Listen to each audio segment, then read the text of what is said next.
O texto que eu vou usar por base é o Evangelho de João, no capítulo 4, a partir do verso de número 3. João capítulo 4, 3, eu vou ler bastante, ok? Mas vou falar pouquinho. Talvez você não tenha tido tempo de ler sua Bíblia hoje, e sua devocional será esse texto, e nós vamos fazê-la juntos.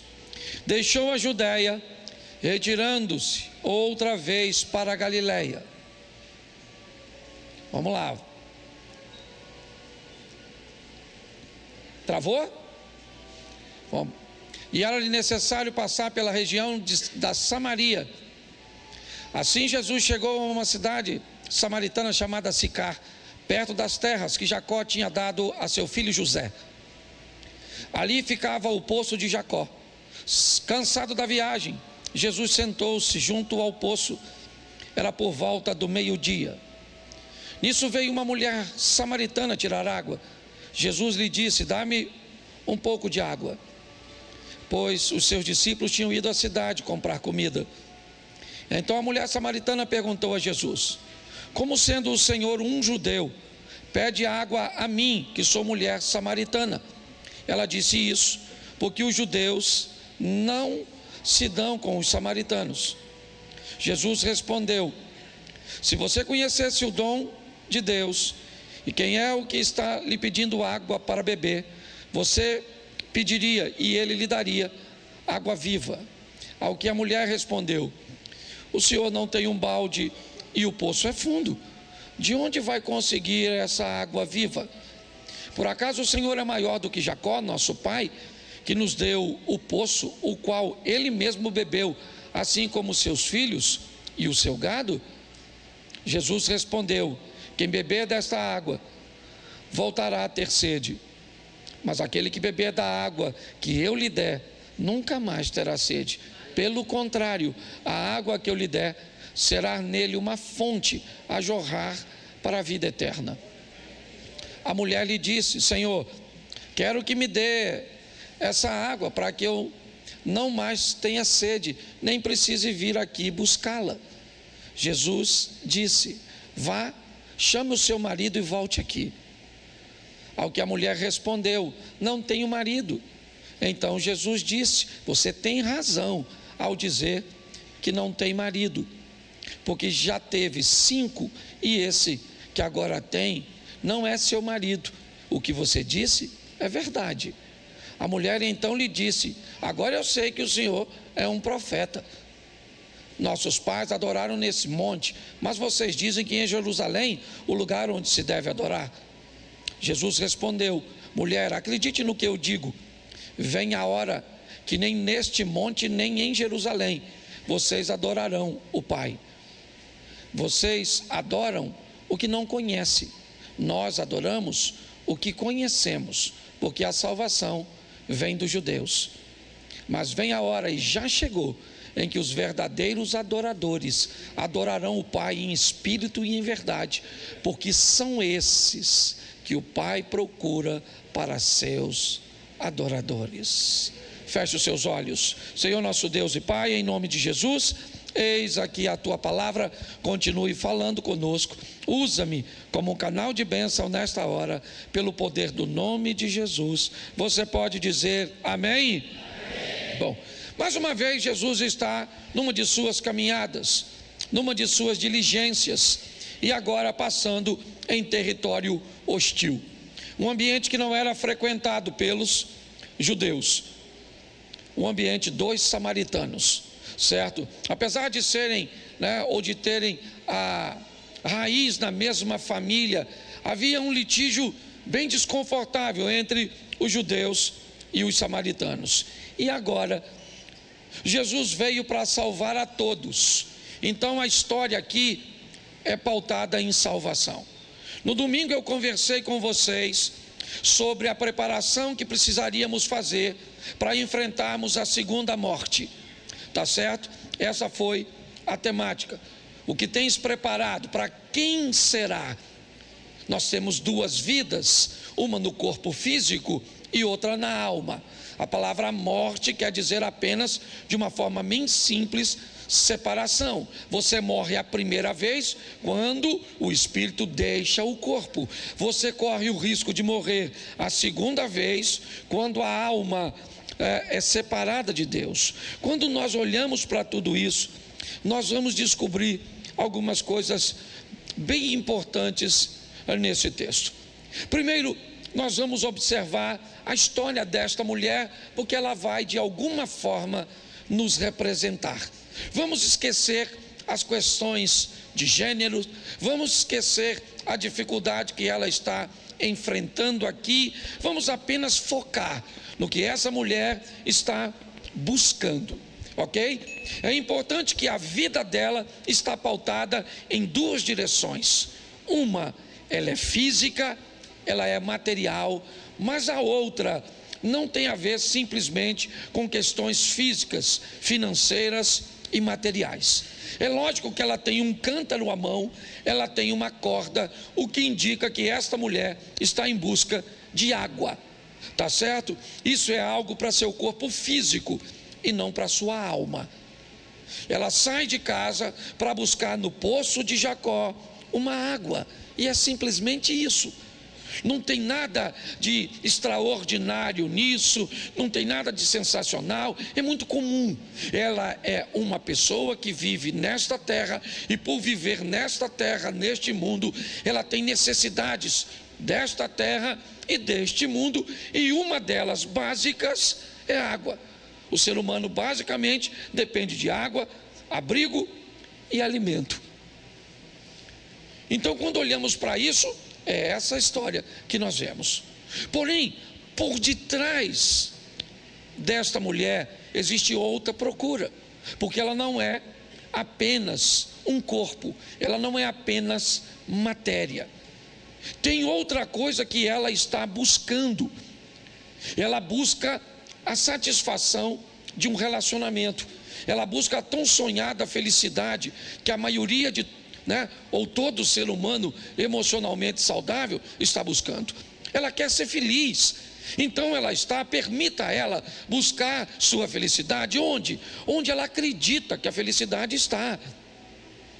Está cheio de gente aqui buscando a felicidade no dinheiro, está cheio de gente aqui buscando a felicidade nos filhos, está cheio de gente aqui buscando a felicidade numa casa própria.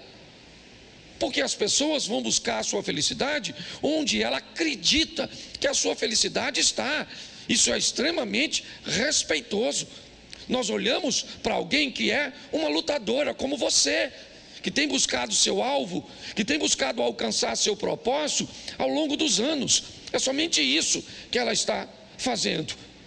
A única questão é que ela procura os seus relacionamentos ou a sua felicidade num ambiente ilícito, se relacionando ou achando que um homem pode entrar na sua vida e fazê-la feliz.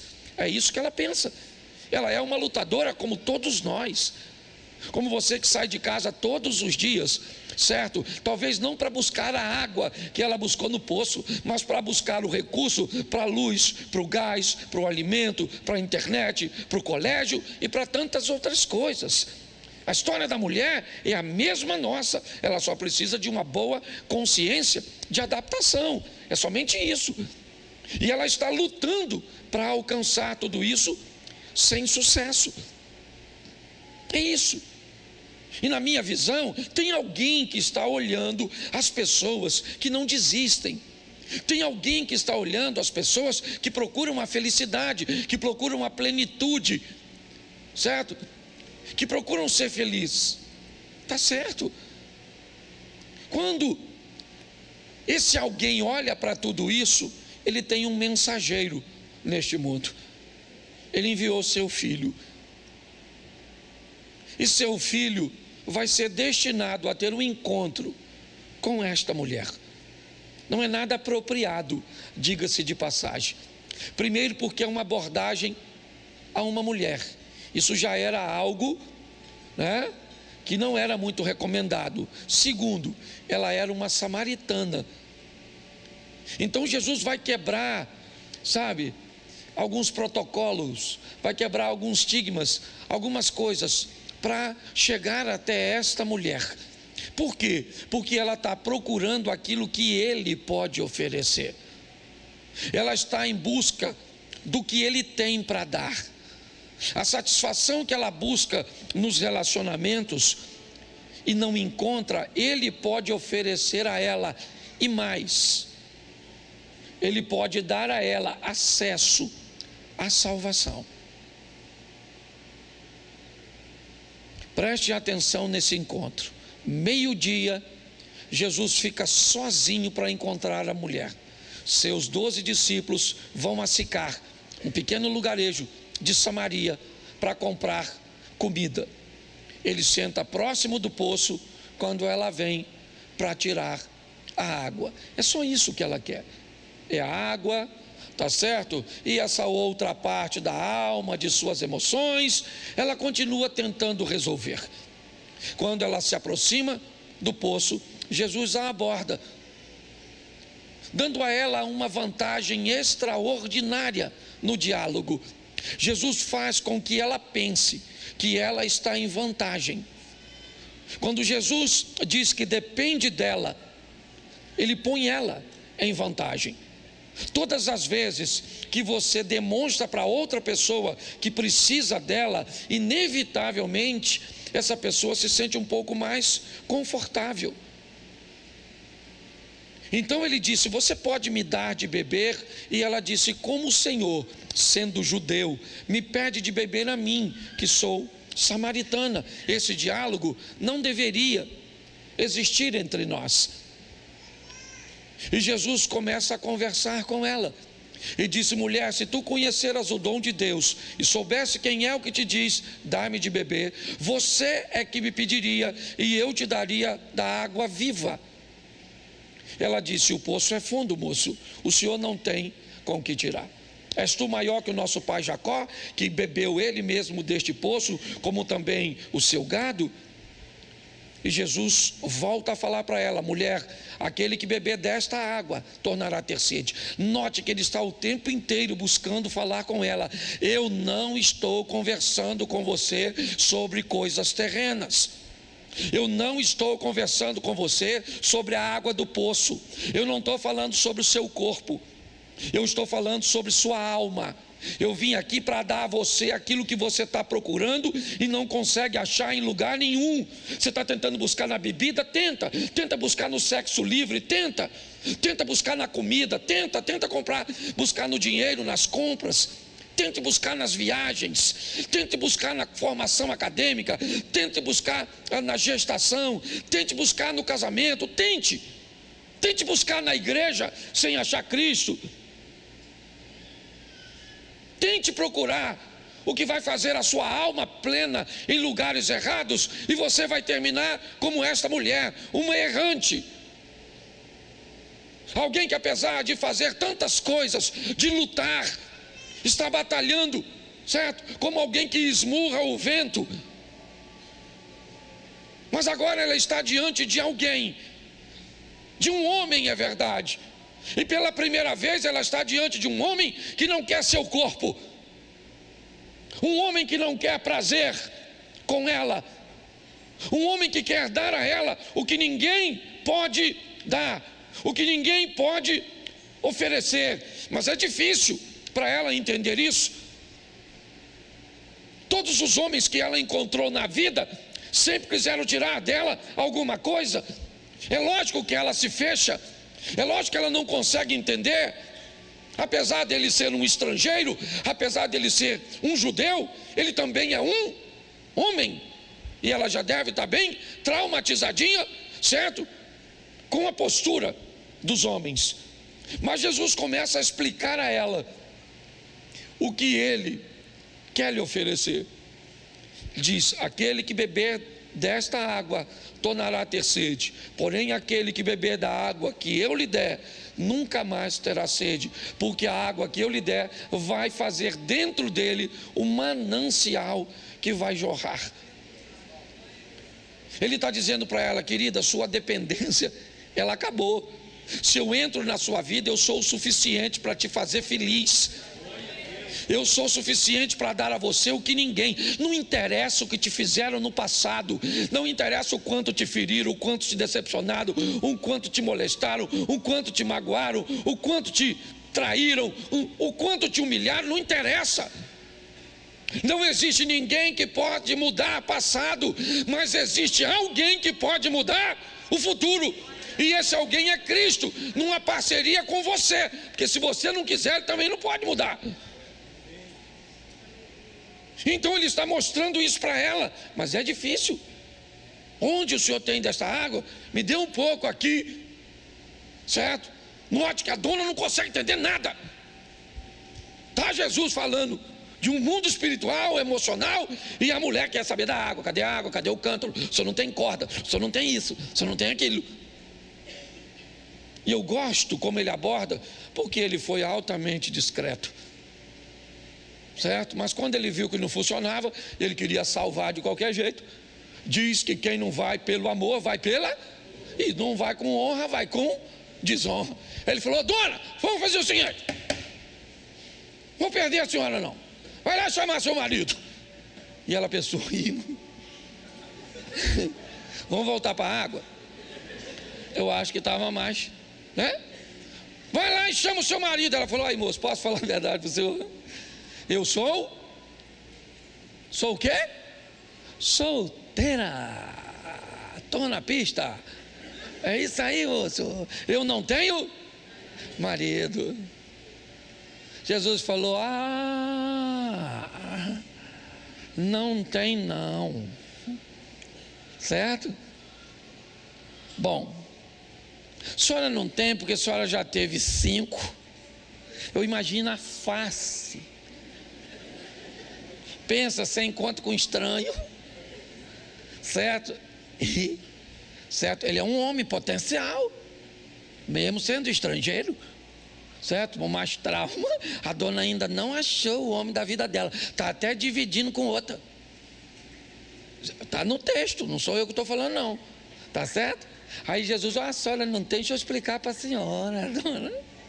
A senhora já teve, note que Jesus invade o passado dela. A senhora já teve 5 homens, até aí está tudo bem. Quantas mulheres solteiras já não teve 5, 7, 10 homens? Namorado, namorido e todas essas coisas. Ninguém falou nada, a mulher ficou tudo quietinha, certo? Mas é uma grande verdade. Até aí tem alguma coisa de errado? Ela já teve, né? Ela não é casada e já teve alguns homens possíveis maridos que não deram certo. Tem alguma coisa de errado com o passado dela? Não, mas agora Jesus vai enfiar faca na dona no presente. Mas além dos 5, dona, a senhora está no 6º, que nem é seu. Aí chamou a dona de adúltera. Na classe, mas chamou, tá certo? Na categoria. A senhora está no 6º, que não é teu. Quando ele falou isso, ela não aguentou. Ela falou: nossa, sem graça. Eu vejo que o senhor é profeta. Vamos mudar de assunto, que esse negócio de água e homem está ruim para o meu lado. Olha, na água eu não entendi, e no homem eu me envergonhei. Então vamos ver qual é a próxima opção. Ela disse: eu vejo que o senhor é profeta, e os nossos pais adoravam nesses montes, e vocês, judeus, adoram ou dizem que Jerusalém é o local de adorar. Bom, ela foi buscar o quê? O que ela foi buscar no poço? Ela foi buscar água, sim ou não? Jesus falou de uma água que ela não entendeu, certo? Falou de um marido que ela não queria conversa, sim ou não? Mas fez com que a pauta da conversa mudasse de coisas materiais para coisas espirituais. Vejo que o Senhor é profeta. Nossos pais adoravam nesses montes, e vocês dizem que Jerusalém é o local de adorar. Agora Jesus vai quebrar ela e vai dizer: dona, deixa eu explicar a senhora. Ora vem, que nem nesses montes, nem em Jerusalém adorareis o Pai. Porque Deus não tem lugar para adoração. Deus busca adoradores que o adorem em qualquer lugar. Para um adorador, qualquer ambiente é ambiente de adoração. Porque o ambiente não faz o adorador, é o adorador que faz o ambiente. Você está entendendo? Quando olhamos para isso, não interessa onde você mora, onde você frequenta, onde você trabalha. Quando você chegou, você não chegou sozinho, você chegou acompanhado.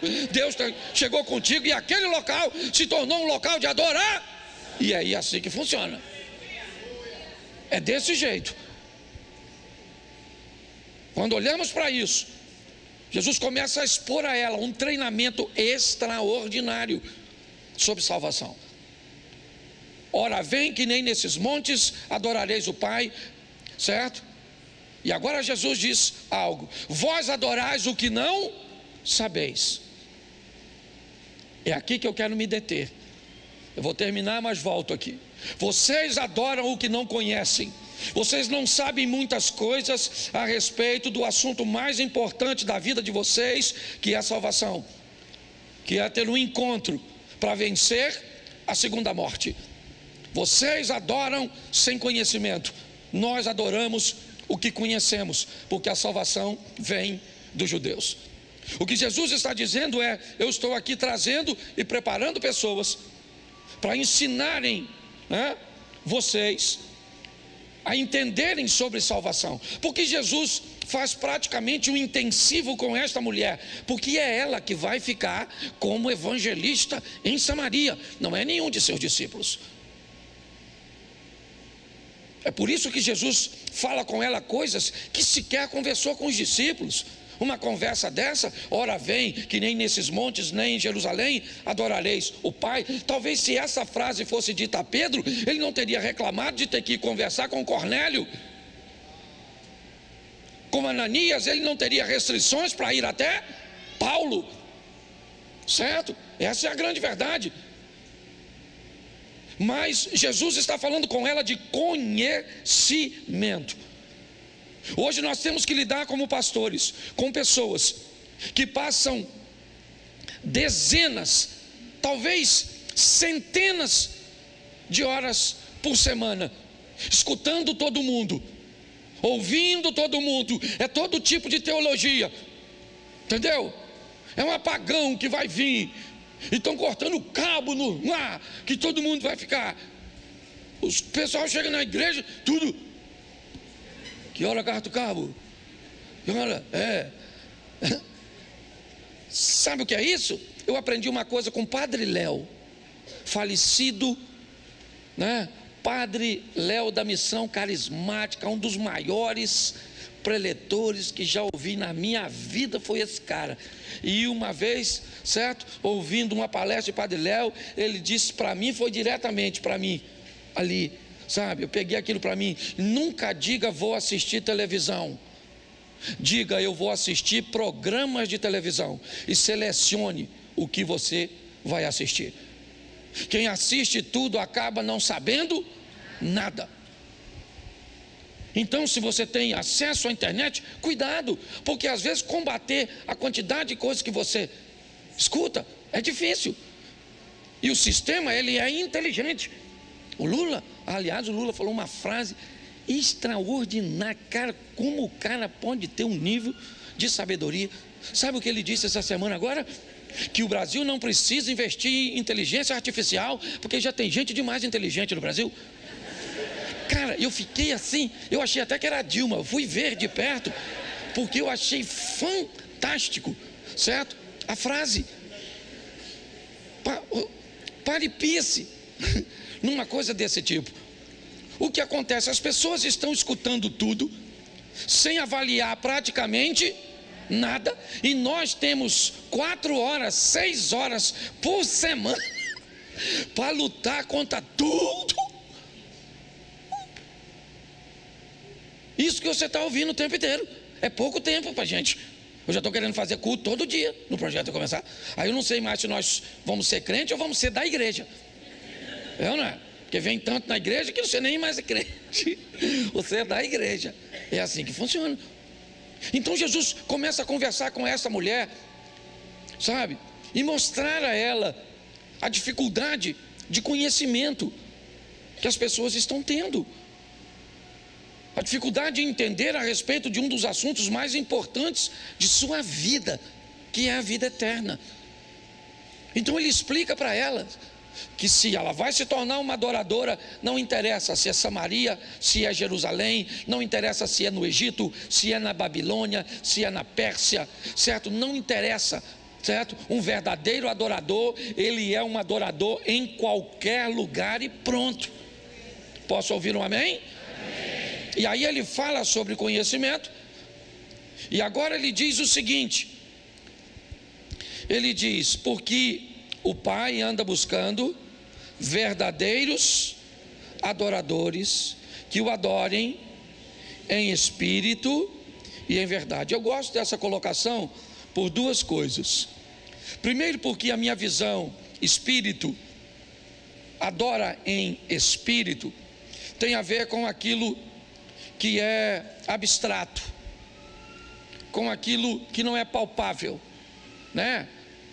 Não vou usar uma palavra, mas é de uma forma simples. Falar pneumo não é minha intenção. É o abstrato, é aquilo que não se pode ver, sabe? Não se pode palpar, não é material. Quando ele diz adora em verdade, me parece que a tônica é mostrar com aquilo que é visível, com suas obras, com seu tempo, com seu dinheiro, com aquilo que é mais concreto, certo?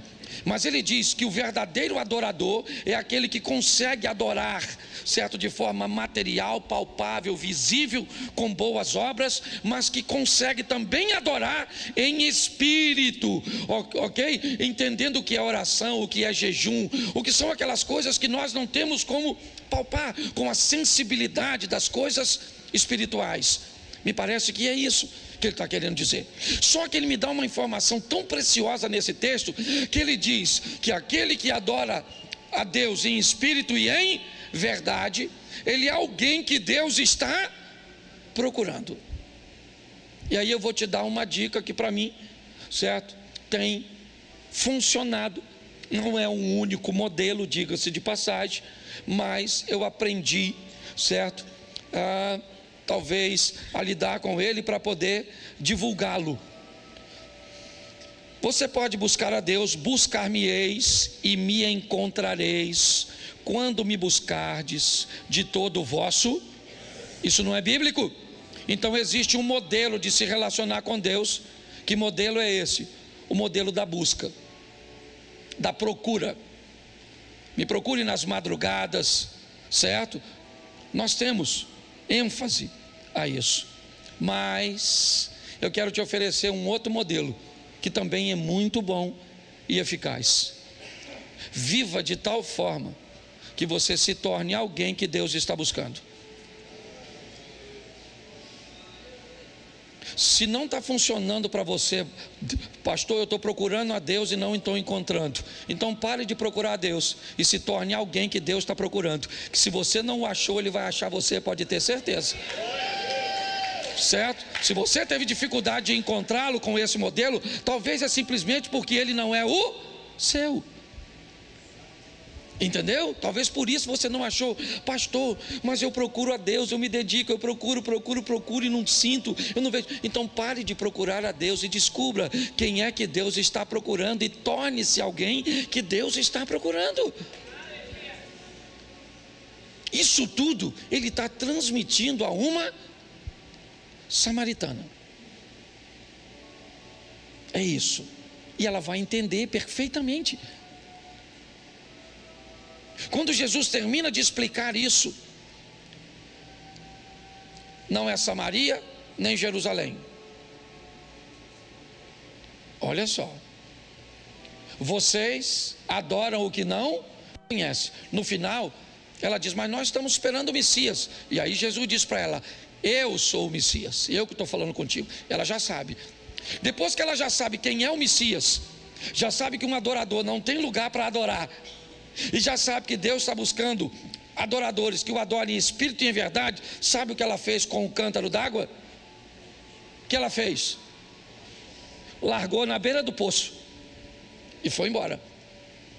Duas coisas essa mulher me indica. Primeiro, ela achou algo que não estava procurando, a água que Jesus Cristo oferecia. Segunda coisa que ela me diz, me espera que eu estou voltando.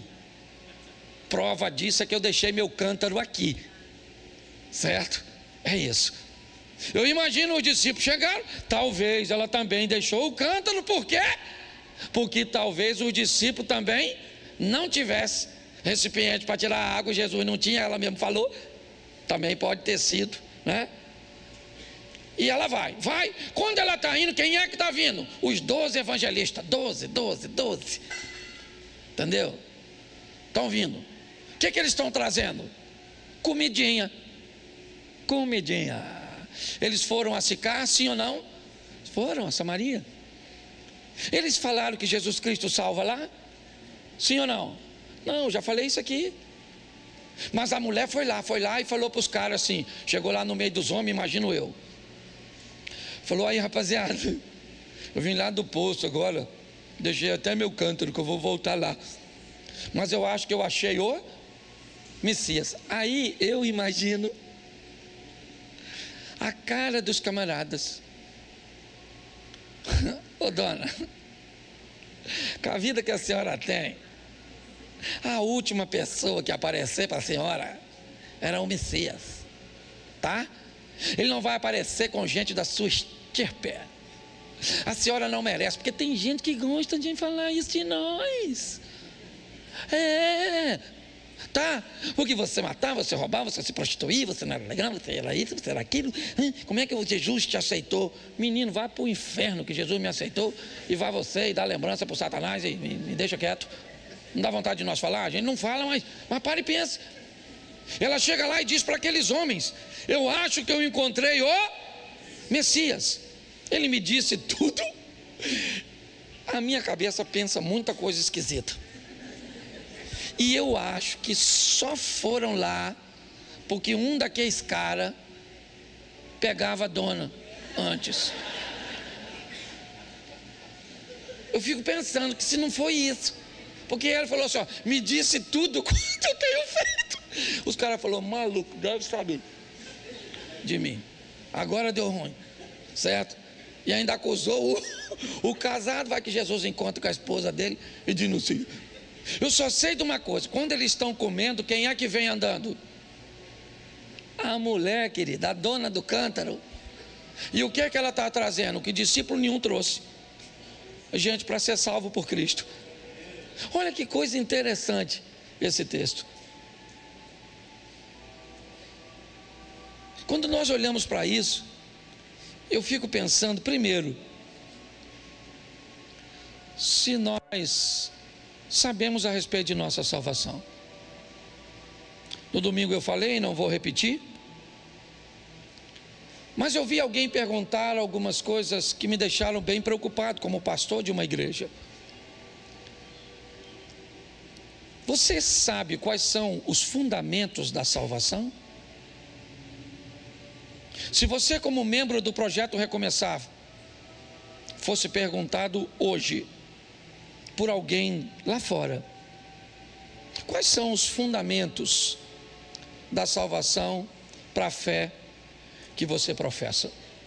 É importante esclarecer a você que, dependendo da escola que vai esclarecer esses feitos, isso pode se prolongar por 10 fundamentos, até 20 fundamentos. Você vai encontrar pessoas usando, certo, um número bem extenso, mas eu vou te dar 6, que para mim são suficientes, certo? Primeiro, para você mostrar às pessoas que conhece, ok, o caminho para ser salvo.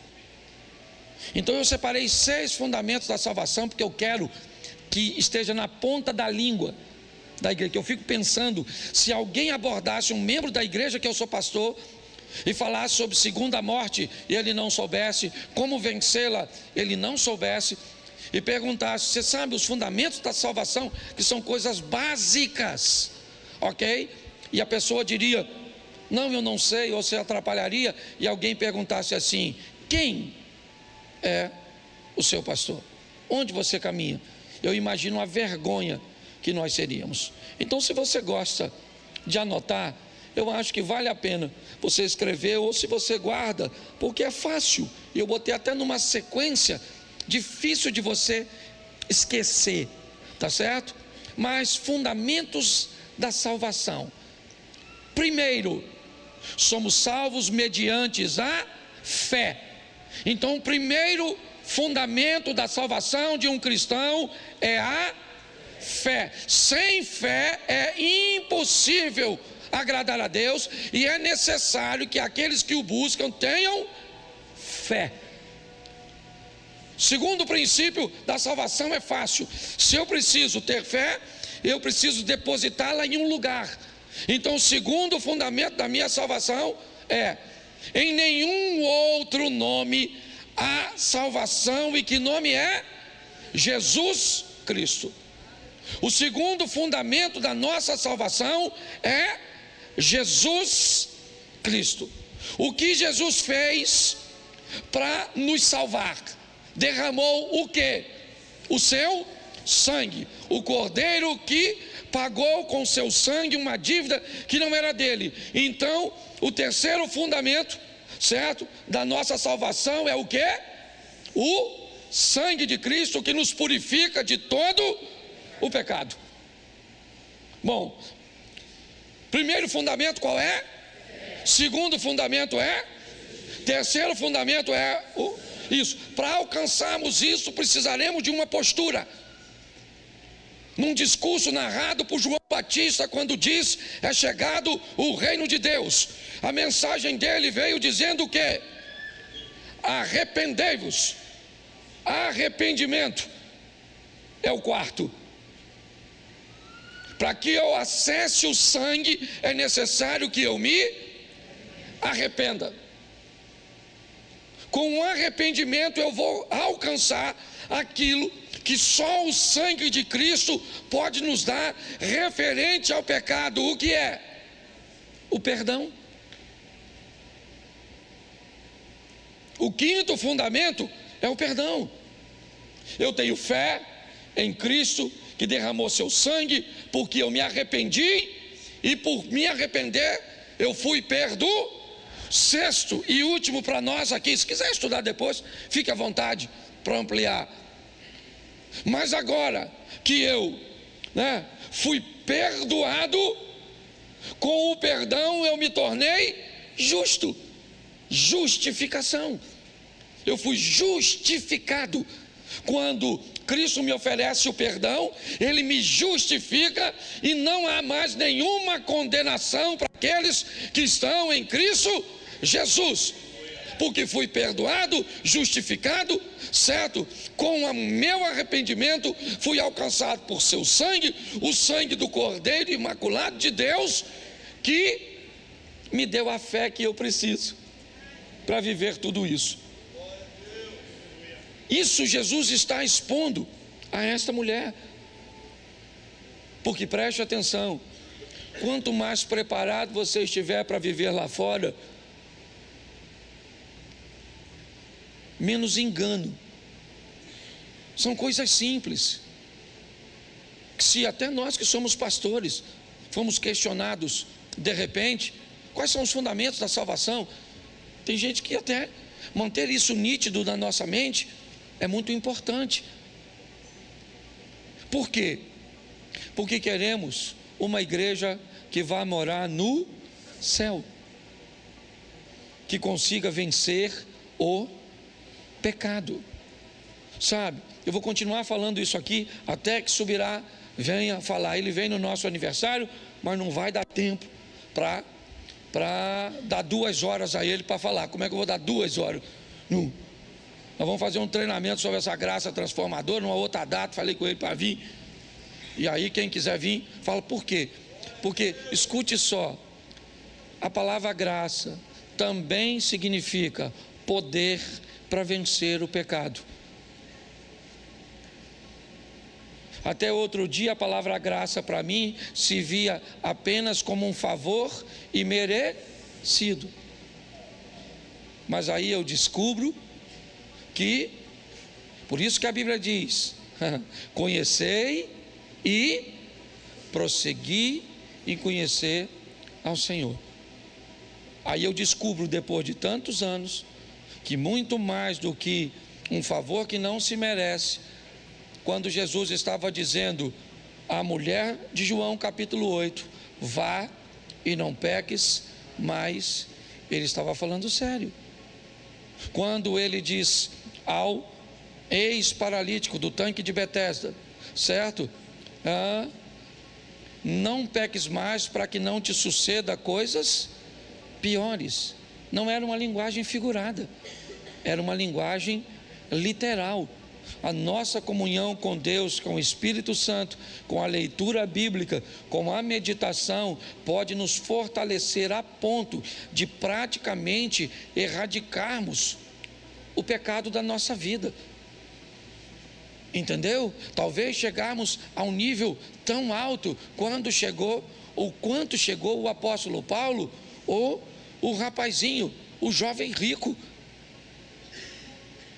Jesus disse a ele: ainda lhe falta quantas coisas? Uma. O que eu preciso fazer para ser salvo? Jesus diz: conhece os mandamentos? Ele diz: conheço, não só conheço, como os pratico desde a minha mocidade. Jesus olhou e disse: mas ainda lhe falta uma coisa. Para o apóstolo Paulo, ele diz que só ficou um espinho na carne, o que indica que eu e você podemos erradicar a maior parte do nosso mau comportamento, do nosso vocabulário inadequado, dos nossos pensamentos, das nossas posturas, das nossas ações, mas só vamos fazer isso com o conhecimento, certo? Com o conhecimento que nos dá direito a tomarmos posse daquilo que foi liberado para nós. Posso ouvir um amém do projeto Recomeçar?